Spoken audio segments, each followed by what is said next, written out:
Olá pessoal, eu sou o Éder Miranda e esse é o Talk Data, uma espécie de revista eletrônica dedicada a quem é apaixonado por tecnologia e pela história da tecnologia. Falaremos sobre quem foram os inventores, quais as grandes dificuldades que eles tiveram. Galera, vai ser muito legal mostrar como é que era a tecnologia lá no passado, como é que é hoje e ainda como pode ser no futuro.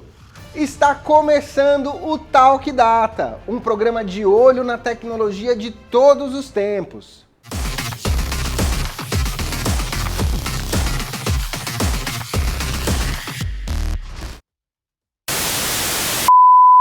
O tema de hoje é a história da música portátil.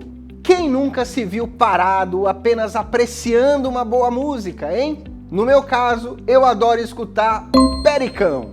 Mas se hoje nós podemos apenas colocar o nosso fone e mergulhar no ritmo, é porque alguém criou essa possibilidade.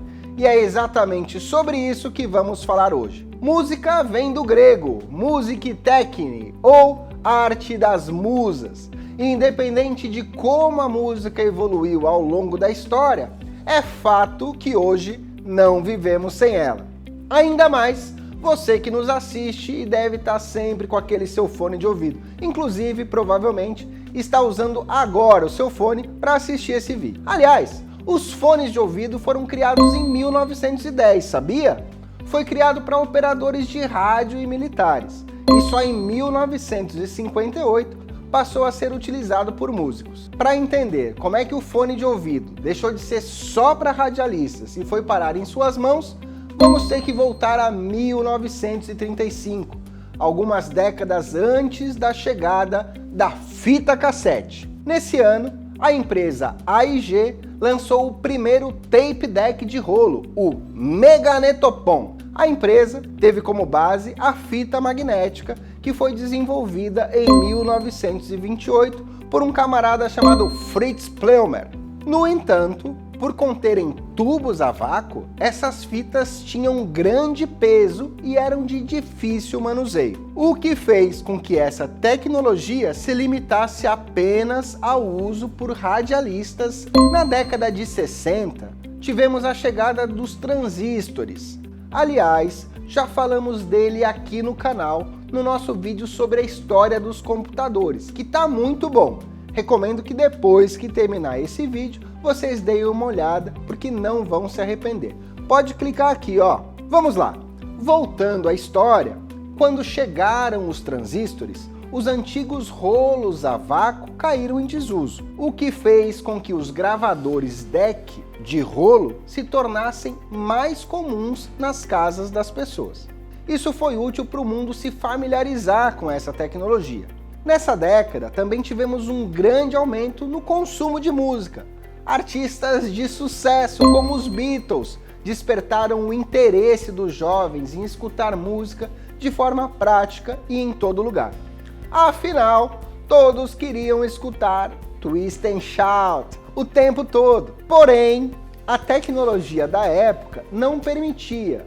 O máximo que você podia fazer era comprar um mini cassete que vinha com as músicas pré-gravadas para você ouvir em casa, mas ainda com uma péssima qualidade de som. Em 1971, a Advent Corporation lançou o seu modelo 201 com redução de ruído e agora com o Dolby tipo B, que tinha uma qualidade de som apta para o uso musical. O seu primeiro modelo gravava cerca de 30 minutos e com o tempo passou a armazenar cerca de 2 horas. Mas isso não era o suficiente, porque não era portátil, não era prático, não podíamos andar com a música. Foi então que, desejando ouvir música em suas viagens de negócio, que Masaru Ubuka, um dos fundadores da Sony, pediu para sua equipe criar um aparelho capaz de reproduzir fitas cassetes, mas que fosse portátil. E é claro, conseguindo suprir essa demanda que existia há décadas. O lançamento do Walkman foi um sucesso. Lançado em julho de 1979, o Walkman fez jus ao nome e realmente, acredite, fez as pessoas caminharem. Pesquisas mostram que no auge do sucesso do Walkman, as pessoas caminhavam 30% a mais do que antes do seu lançamento.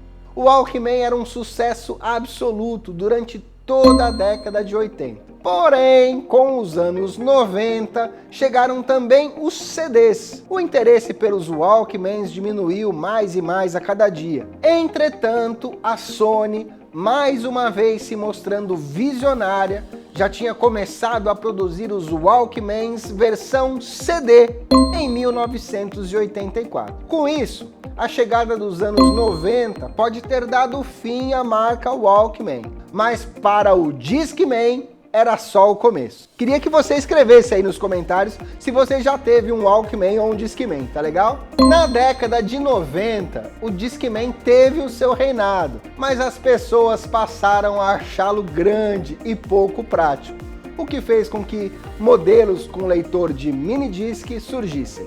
As pessoas também queriam gravar música pelos computadores. Entretanto, a Sony só disponibilizou essa opção em 2004. A Sony se atrasou demais em relação às necessidades dos consumidores. E a chegada de um novo visionário segurando uma maçã deu fim ao reinado do Discman. Em 23 de outubro de 2001, o gênio Steve Jobs conseguiu acabar com a era da Sony no mundo da música portátil, quando lançou o iPod, que atendia perfeitamente às necessidades dos consumidores. O iPod da gigante Apple era um player MP3 compacto, leve e que armazenava muitas músicas.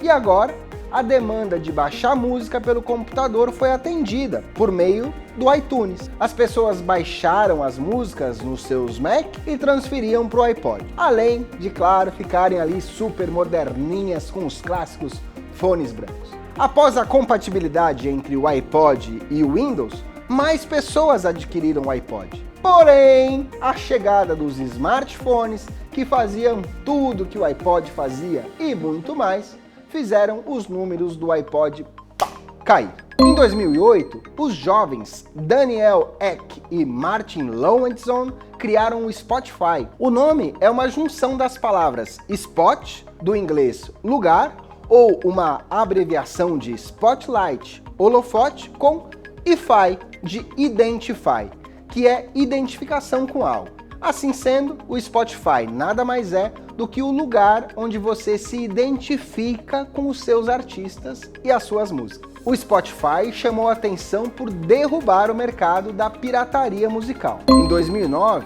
um ano após o lançamento, o criador do Facebook, o Mark Zuckerberg, elogiou publicamente o Spotify, o que na época fez o Spotify desbancar o seu rival, o iTunes. Em 2012, chegou a versão mobile, que fez do Spotify o jeito definitivo de ouvir música portátil até hoje. Enquanto eu escrevi esse vídeo, saiu uma notícia de que a Sony voltou a fazer o Walkman, agora com o Spotify e o YouTube. E aí, galera, será que a moda volta? Bom, por enquanto é isso. Quem sabe o que o futuro da tecnologia reserva para a música, não é verdade? Quero agradecer todos que assistiram, pedir que se inscrevam e que deixem o seu like e que nos sigam, porque sempre estamos gerando conteúdo para você que é apaixonado por tecnologia como eu. Um abraço e não perca o próximo Talk Data. Me deem licença porque agora eu vou escutar o meu Pericão aqui no meu Spotify. Tchau!